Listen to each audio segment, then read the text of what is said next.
Bismillahirrahmanirrahim. Assalamualaikum warahmatullahi wabarakatuh.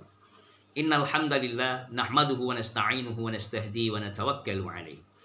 Wa na'udzu billahi min shururi anfusina wa sayyiati a'malina may yahdihillahu fala mudilla lahu wa may yudlil fala hadiya lahu.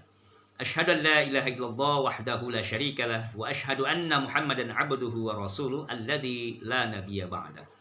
Allahumma salli wa sallim wa barik ala sayyidina Muhammad wa ala alihi wa sahbihi wa mawala. Saudara-saudaraku yang dimuliakan dan dicintai oleh Allah Subhanahu wa taala, dalam kesempatan kali ini saya akan memberikan satu tata cara untuk mengatasi penyakit yang berkaitan dengan penyakit jantung dan stroke. Insyaallah mudah-mudahan dengan doa-doa dan zikir yang kita lantunkan pada kesempatan kali ini bisa menjadi solusi bagi penyakit yang kita alami saat ini. Pada saudara-saudaraku, bapak-bapak, ibu-ibu yang diuji dengan penyakit jantung dan stroke saat ini, saya doakan semoga kita diberikan kekuatan iman, kekuatan sabar menghadapi ujian-ujian dari Allah. Ketahuilah bahwa tidaklah satu penyakit yang kita derita kemudian kita bersabar karenanya, melainkan Allah akan menggugurkan setiap dosa-dosa yang pernah kita kerjakan. Maka tentunya pada kesempatan kali ini saya ingin mengajak kepada bapak-bapak, ibu-ibu, saudara-saudaraku sekalian yang diuji dengan penyakit ini, mari kita sama-sama berdoa dan memunajat kepada Allah Subhanahu wa taala, semoga penyakit-penyakit kita ini benar-benar disembuhkan oleh Allah agar kita bisa kembali beribadah dan beraktivitas sebagaimana biasa. Oke, ikuti langkah-langkah yang akan saya sampaikan berikut ini, dan petunjuk yang ada di deskripsi nanti tolong diamalkan setelahnya, dan video ini dimohon untuk didengarkan berulang-ulang karena insya Allah bisa menjadi terapi bagi hati kita dan pikiran kita, mudah-mudahan bisa lebih jadi tenang. Karena sesungguhnya penyakit yang berkait dengan stroke ataupun jantung itu tidak lepas daripada 55% lebih atau lebih bisa berkaitan dengan yang pertama, pola makan, ya, pola istirahat, ataupun dari cara berpikir kita atau pikiran kita.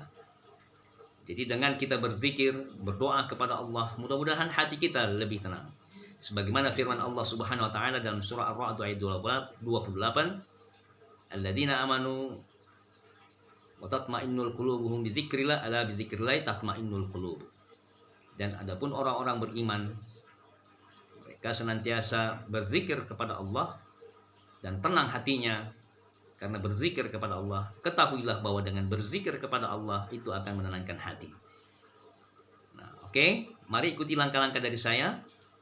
Kita pertama berdoa, ikuti, dengarkan dengan seksama video ini sampai akhir, dan jangan terlewati satu sesi pun.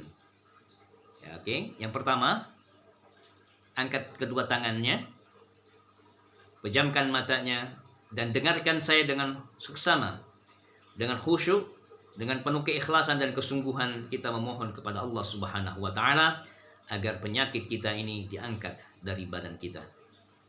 Bismillahirrahmanirrahim. Asyhadu an la ilaha illallah wa asyhadu anna Muhammadar Rasulullah. Asyhadu an la ilaha illallah wa asyhadu anna Muhammadar Rasulullah. Asyhadu an la ilaha illallah wa asyhadu anna Muhammadar Rasulullah. Allahumma salli ala sayyidina Muhammad wa ala ali sayyidina Muhammad. Allahumma salli ala sayyidina Muhammad wa ala ali sayyidina Muhammad. Allahumma salli ala sayyidina Muhammad wa ala ali sayyidina Muhammad. Astaghfirullahal azim wa atubu ilaih. Astaghfirullahal azim wa atubu ilaih. Astaghfirullahal azim wa atubu ilaih.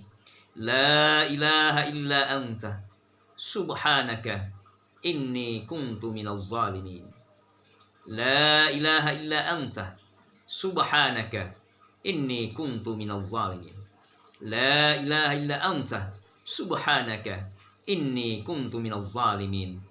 Hasbunallahu wa ni'mal wakil. Ni'mal maula wa ni'man nasir. Hasbunallahu wa ni'mal wakil. Ni'mal maula wa ni'man nasir. Hasbunallahu wa ni'mal wakil. Ni'mal maula wa ni'man nasir. La haula wala quwwata illa billahil aliyil azim. La haula wala quwwata illa billahil aliyil azim. La haula wala quwwata illa billahil aliyil azim. Mari kita berdoa sama-sama. Ikuti dalam hadis saja, i'tiraf, pengakuan kita akan dosa-dosa dan kesalahan kita kepada Allah Subhanahu wa taala. Ya Allah, ya Rabb. Ya Allah, ya Rabb.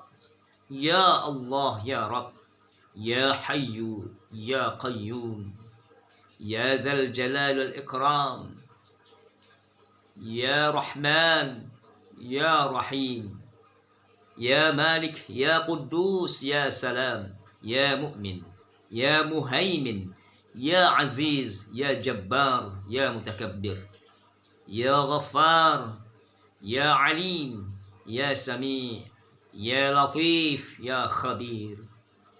Ya Allah, hamba memohon kepadamu, ampunilah segala dosa-dosa hamba, semua kesalahan-kesalahan hamba yang pernah hamba lakukan, baik dosa-dosa yang hamba ketahui maupun yang tidak ketahui, baik dosa-dosa hamba yang disengaja maupun yang tidak disengaja, dosa-dosa hamba yang besar maupun yang kecil, dosa-dosa hamba pada masa lalu hingga saat ini. Memohon ampunilah ya Rabb, jikalau ada ucapan-ucapan dan perbuatan hamba yang menyakiti hati kedua orang tua hamba, khususnya ibu hamba. Hamba pernah berbuat dosa dan berbuat zalim kepada pasangan hamba, kepada saudara-saudara hamba, dan kepada sesama hamba ya Allah. Hamba mohon ridha dan ampunan. Ampunilah hamba ya Allah. Ampunilah hamba ya Allah. Ampunilah hamba ya Allah. Ya Allah, hamba memohon petunjuk, memohon ridha dan rahmat-Mu. Bimbinglah hamba agar selalu berada dalam naungan ridha dan rahmat-Mu.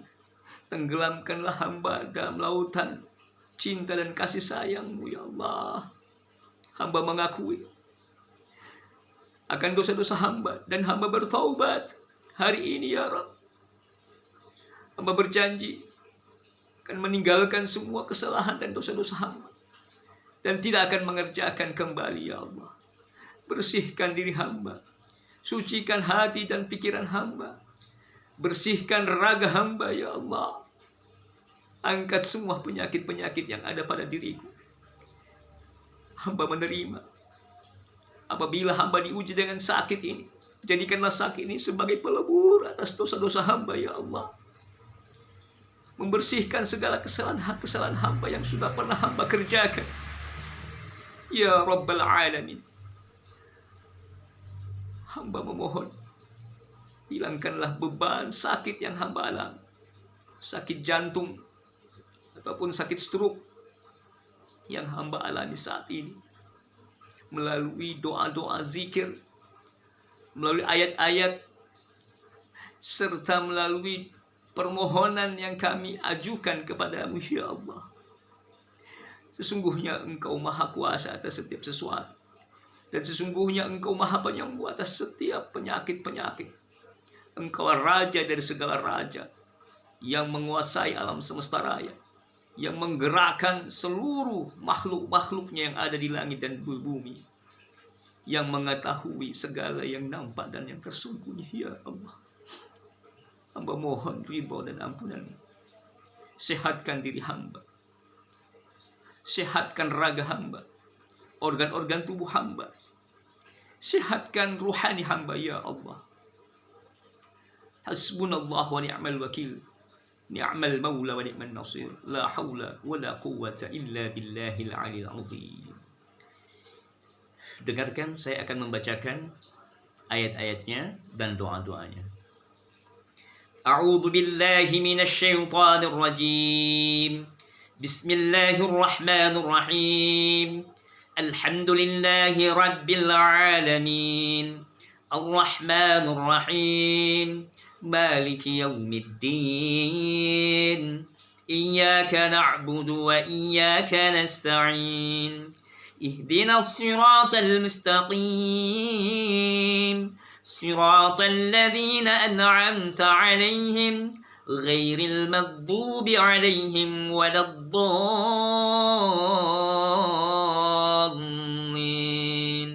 آمين. بسم الله الرحمن الرحيم. الحمد لله رب العالمين. الرحمن الرحيم. مالك يوم الدين. إياك نعبد وإياك نستعين. اهدنا الصراط المستقيم. صراط الذين أنعمت عليهم غير المغضوب عليهم ولا الضالين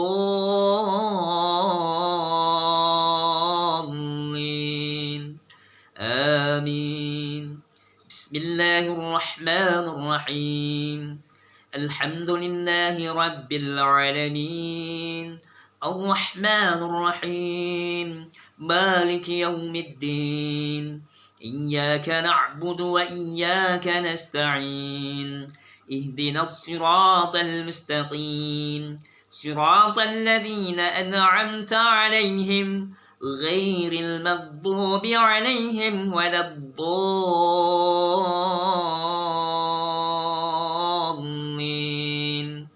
آمين. إن في خلق السماوات والأرض واختلاف الليل والنهار والفلك التي تجري في البحر بما ينفع الناس وما أنزل الله من السماء من ماء فأحيا به الأرض بعد موتها وبث فيها من كل دابة وتصريف الرياح والسحاب المسخر بين السماء والأرض لآيات لقوم يعقلون. يا أيها الذين آمنوا أنفقوا مما رزقناكم من قبل أن يأتي يوم لا بيع فيه ولا خلة ولا شفاعة والكافرون هم الظالمون. الله لا إله إلا هو الحي القيوم لا تأخذه سنة ولا نوم له ما في السماوات وما في الأرض من ذا الذي يشفع عنده إلا بإذنه يعلم ما بين أيديهم وما خلفهم ولا يحيطون بشيء من علمه إلا بما شاء وسع كرسي السماوات والأرض ولا يؤوده حفظهما وهو العلي العظيم. لا إكراه في الدين قد تبين الرشد من الغي فمن يكفر بالطاغوت ويؤمن بالله فقد استمسك بالعروة الوثقى لا انفصام لها والله سميع عليم. الله ولي الذين آمنوا يخرجهم من الظلمات إلى النور والذين كفروا أولياؤهم الطاغوت يخرجونهم من النور إلى الظلمات أولئك أصحاب النار هم فيها خالدون. لله ما في السماوات وما في الأرض وإن تبدوا ما في أنفسكم أو تخفوه يحاسبكم به الله فيغفر لمن يشاء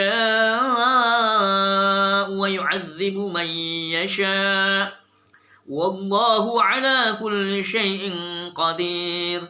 آمن الرسول بما أنزل إليه من ربه والمؤمنون كل آمن بالله وملائكته وكتبه ورسله لا نفرق بين أحد من رسله وقالوا سمعنا وأطعنا غفرانك ربنا وإليك المصير لا يكلف الله نفسا إلا وسعها لها ما كسبت وعليها ما اكتسبت ربنا لا تؤاخذنا إن نسينا أو أخطأنا ربنا ولا تحمل علينا إصرا كما حملته على الذين من قبلنا ربنا ولا تحملنا ما لا طاقة لنا به واعف عنا واغفر لنا وارحمنا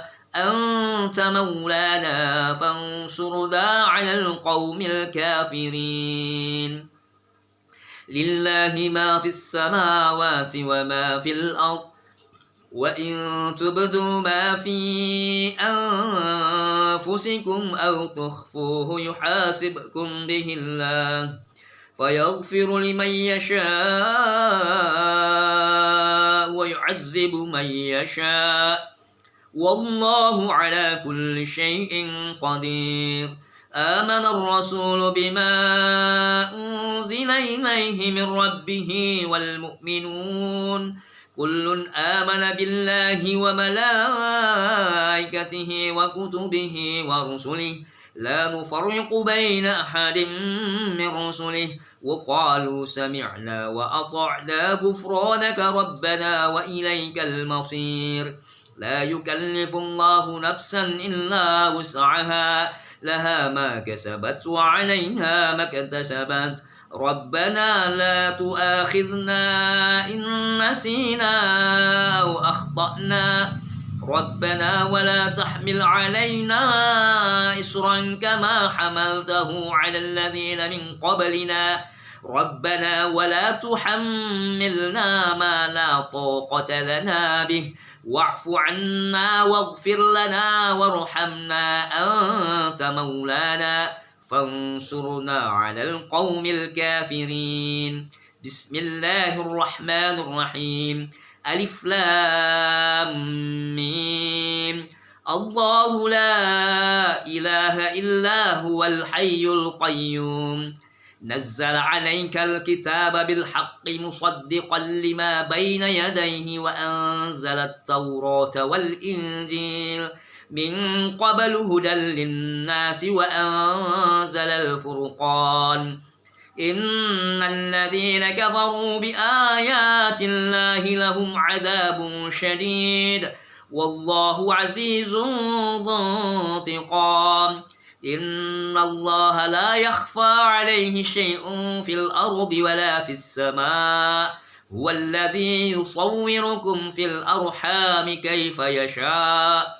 لا إله إلا هو العزيز الحكيم هو الذي أنزل عليك الكتاب منه آيات محكمات هن أم الكتاب وأخرى متشابهات فأما الذين في قلوبهم زيغ فيتبعون ما تشابه منه ابتغاء الفتنة وابتغاء تأويله وما يعلم تأويله إلا الله والراسخون في العلم يقولون آمنا به كل من عند ربنا وما يذكر إلا أولو الألباب ربنا لا تزغ قلوبنا بعد إذ هديتنا وهب لنا من لدنك رحمة إنك أنت الوهاب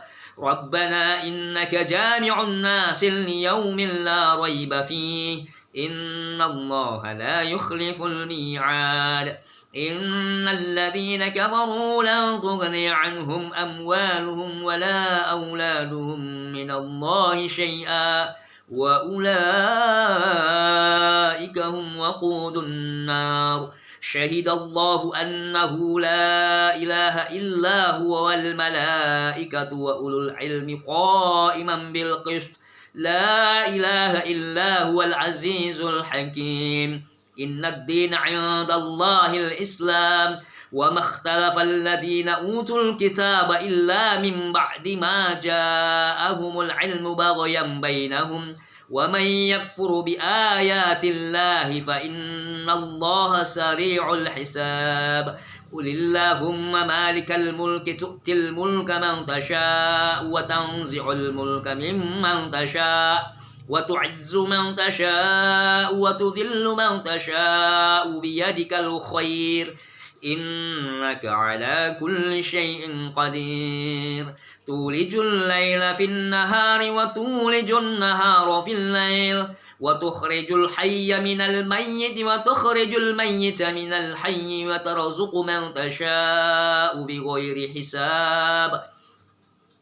إن الذين كفروا بآياتنا سوف نصليهم نارا كلما نضجت جلودهم بدلناهم جلودا غيرها ليذوقوا العذاب إن الله كان عزيزا حكيما بسم الله الرحمن الرحيم والصافات صفا فالزاجرات زجرا فالتاليات ذكرا إن إلهكم لواحد رب السماوات والأرض وما بينهما ورب المشارق إنا زينا السماء الدنيا بزينة الكواكب وحفظا من كل شيطان مارد لا يسمعون إلى الملأ الأعلى ويقذفون من كل جانب دحورا ولهم عذاب واصب إلا من خطف الخطفة فأتبعه شهاب ثاقب إن شجرة الزقوم طعام الأثيم كالمهل يغلي في البطون كغلي الحميم خذوه فاعتلوه إلى سواء الجحيم ثم صبوا فوق رأسه من عذاب الحميم ذق إنك أنت العزيز الكريم إن هذا ما كنتم به تمترون إن المتقين في مقام أمين في جنات وعيون يلبسون من سندس واستبرق متقابلين كذلك وزوجناهم بحور عين يدعون فيها بكل فاكهة آمنين لا يذوقون فيها الموت إلا الموتة الأولى ووقاهم عذاب الجحيم يا معشر الجن والإنس إن استطعتم أن تنفذوا من أقطار السماوات والأرض فانفذوا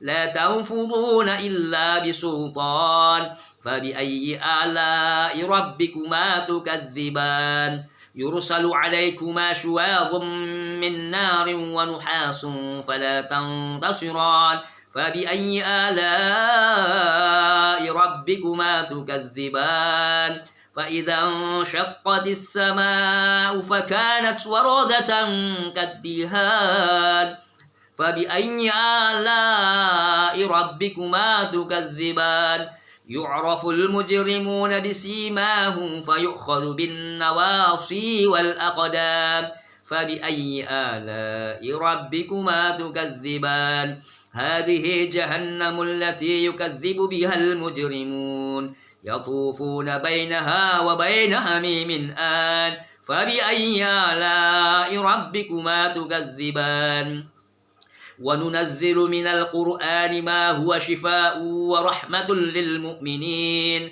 وننزل من القرآن ما هو شفاء ورحمة للمؤمنين وننزل من القرآن ما هو شفاء ورحمة للمؤمنين وننزل من القرآن ما هو شفاء ورحمة للمؤمنين وننزل من القرآن ما هو شفاء ورحمة للمؤمنين وننزل من القرآن ما هو شفاء ورحمة للمؤمنين وننزل من القرآن ما هو شفاء ورحمة للمؤمنين وإذا مرضت فهو يشفين وإذا مرضت فهو يشفين وإذا مرضت فهو يشفين وإذا مرضت فهو يشفين وإذا مرضت فهو يشفين وإذا مرضت فهو يشفين وإذا مرضت فهو يشفين بسم الله الرحمن الرحيم رب إني مغلوب فانتصر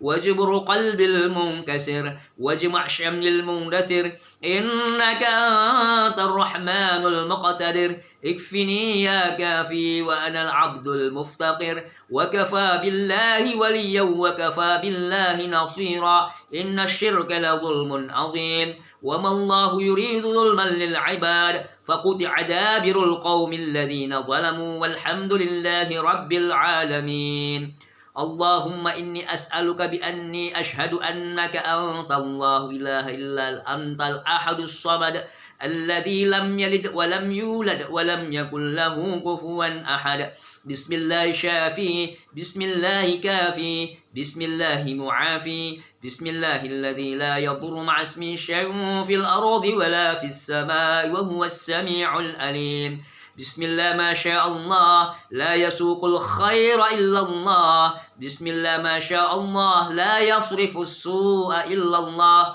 بسم الله ما شاء الله ما كان من نعمة فمن الله بسم الله ما شاء الله لا حول ولا قوة إلا بالله العلي العظيم اللهم إني أسألك ألف نعمة وألف قوة وألف سلامة وألف بركة وألف صحة برحمتك يا أرحم الراحمين يا حي يا قيوم برحمتك أستغيث يا حي يا قيوم برحمتك نستغيث يا حي يا قيوم برحمتك نستغيث يا مسبب الأسباب يا فاتح الأبواب يا سامي الأصوات يا مجيب الدعوات يا قاضي الحاجات اشف مرضانا ومرضى المسلمين اشف مرضانا ومرضى المسلمين اشف مرضانا ومرضى المسلمين اللهم عافني في بدني اللهم عافني في سمعي اللهم عافني في بصري لا إله إلا أنت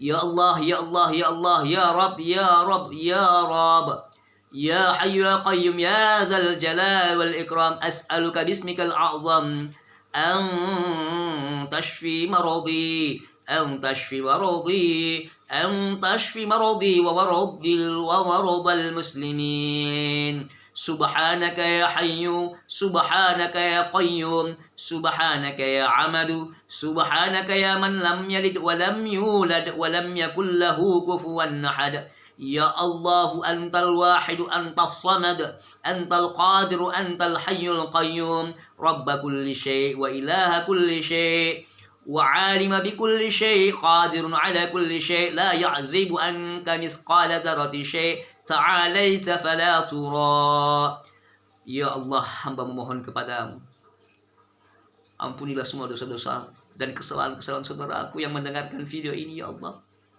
Angkat semua penyakit-penyakitnya ya Rabb, baik itu apapun jenis penyakitnya. Apabila yang dirasakan penyakit jantung, maka sembuhkan jantungnya. Apabila berkaitan dengan peredaran darah sehingga menyebabkan stroke, maka lancarkan peredaran darahnya dan angkat penyakit stroke-nya ya Rabb.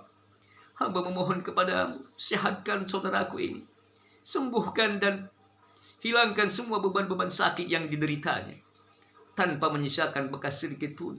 Allahumma rabban nas adhibil ba's ishfi anta syafi la shifa illa shifauka shifaan la yughadiru saqama.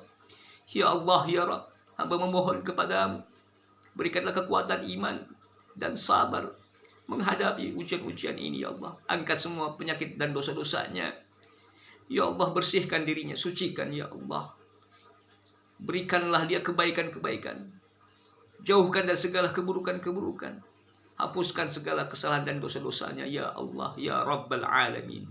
Alhamdulillahirabbil alamin. Oke, saudara-saudaraku sekalian, bapak-bapak, ibu-ibu yang dimuliakan oleh Allah dan dicintainya. Setelah selesai kita mendengarkan ayat-ayat tadi dan doa-doa yang telah dibacakan, sekarang kita sering harus melakukan terapi-terapi ya. Mendengarkan ayat-ayat yang tadi dibacakan, kemudian kita juga di samping itu melakukan terapi herbal, diantaranya dengan berbekam, dan satu tips lagi adalah dengan cara sering mengkonsumsi ya minyak zaitun yang dicampurkan dengan madu dan air putih ya. Lebih baik lagi dicampurkan dengan bawang putih ya yang ditumbuk ya. Dengan cara apa? Ambil 1 gelas air yang berisi 200 ml, kemudian diisi 3 sendok madu, tumbuk bawang putih ya, cutting, ditumbuk kalau kita masih kuat menahan makan bawang putih. Kalaupun tidak, bisa diganti dengan minyak zaitun atau daun bidara. Nah, ini lakukan rutin terapi ini dengan niat minta kesembuhan Allah. Namun sebelum kita meminumnya, kita bacakan sebelumnya dengan surat-surat yang maksurat, yang mu'tabarah, yakni setelah kita mencampurkan bahan-bahan tadi, kita meletakkan ke mulut kita. Kalau kita tidak bisa memegangnya, suruh agar memerintahkan kepada saudara atau kerabat kita untuk memegang. Lalu bacalah surat Al-Fatihah, kemudian ayat kursi, Al-Ikhlas, Al-Falaq, dan An-Nas. Boleh 1 kali, boleh 3 kali, atau boleh 7 kali ya, tidak ada masalah. Nah, yang jelas ini adalah asbab saja kita memohon dan meminta kepada Allah. Allah sembuhkan melalui perantara doa ya, dan hakikat kesembuhan itu hanya milik Allah Subhanahu wa taala. Terapi yang kedua, untuk penyakit jantung dan stroke, maka ada baiknya kita senantiasa berzikir. Dan afdalul dzikri la ilaha illallah. Zikir adalah la ilaha. Dengan cara apa? Kita kalau tidak bisa zikir khafi atau zikir secara sir, boleh kita lakukan secara jahar, tapi lebih bagus secara sir dengan cara mengucapkan kalimat la ilaha illallah. Tembuskan la ilaha illallah, la ilaha illallah, la ilaha illallah, la ilaha illallah, la ilaha illallah, la ilaha illallah. Seterus diulang-ulang. Jadi kita tembuskan kalimat tauhid la ilaha illallah ke jantung kita atau ke peredaran darah kita. Insyaallah biiznillah, bahwa tidaklah satu kalimat thayyibah la ilaha illallah dia dibandingkan dengan beratnya langit dan bumi, maka tidak akan sebandinglah betapa agungnya kalimat ini. Maka sering-seringlah kepada saudara-saudaraku, bapak-bapak, ibu-ibu, dan dimanapun berada, yang dimanapun berada ya, samping kita mendengarkan ayat-ayat tadi, kita juga rutin melakukan zikir kalimat la ilaha illallah dengan cara penuh kesungguhan, keikhlasan ya, dan benar-benar kita pasrah pada Allah dengan cara tembuskan ke jantung kita kalimat thayyibah la ilaha illallah. Lebih bagus secara sir ya, dalam hati ya. Kalau tidak bisa secara sir, boleh secara jahar, secara keras. Untuk latihan ya, gak ada masalah. Kalimat thayyibah la ilaha illallah, la ilaha illallah, la ilaha illallah. Sekali lagi, ini adalah bentuk riyadhah ya, latihan untuk menenangkan hati kita. Karena sesungguhnya apabila jiwa kita tenang, hati kita tenang, maka insya Allah segala energi ataupun yang sifatnya peradangan itu akan berkurang atau bahkan bisa hilang dengan izin dan kuasa Allah Subhanahu wa taala. Demikianlah dari saya. Semoga video ini bermanfaat bagi saudara-saudaraku sekalian yang dimuliakan, dicintai Allah dimanapun berada. Kita amalkan dan kita istiqomahkan. Mudah-mudahan ini bisa menjadi solusi bagi kita apabila kita belum menemukan solusi-solusi yang lainnya. Namun bagi yang sudah mengalami sakit yang sudah lama, maka tetap menjalankan pengobatan seperti biasa secara medis ya. Kepada keluarganya, sanak kerabatnya dimohon untuk membantu, untuk mendampingi ketika melakukan terapi ini. Kalau beliau baik saudara ataupun bapak kita, ibu kita, ataupun keluarga-keluarga kita yang sakit, yang sudah tidak bisa duduk, boleh dilakukan dengan berbaring, dengan dibantu ya. Boleh dengan cara semampunya saja ya. Ittaqullah mastata'tum, semampunya. Yang penting bisa mendengarkan dengan seksama penuh kesungguhan, dan yakinlah bahwa tiada satu penyakit yang Allah turunkan melainkan Allah akan turunkan obat penawarnya, dan sebaik-baik penawar adalah Al-Qur'an. Wa nunazzilu minal Qur'an ya, huwa syifa wa rahmah lil mu'minin. Kami turunkan Quran itu sebagai syifa, obat penawar dan rahmat bagi orang-orang beriman. Semoga bermanfaat saudara-saudaraku sekalian. Wassallallahu ala nabiyina Muhammadin wa ala alihi wa sahbihi ajma'in warzuqna kamalal mutaba'ati lahu zahiran wa batinan ya arhamar rahimin. Bi fadli subhana rabbika rabbil izzati amma yasifun wa salamun alal mursalin walhamdulillahi rabbil alamin. Wassalamu alaikum warahmatullahi wabarakatuh.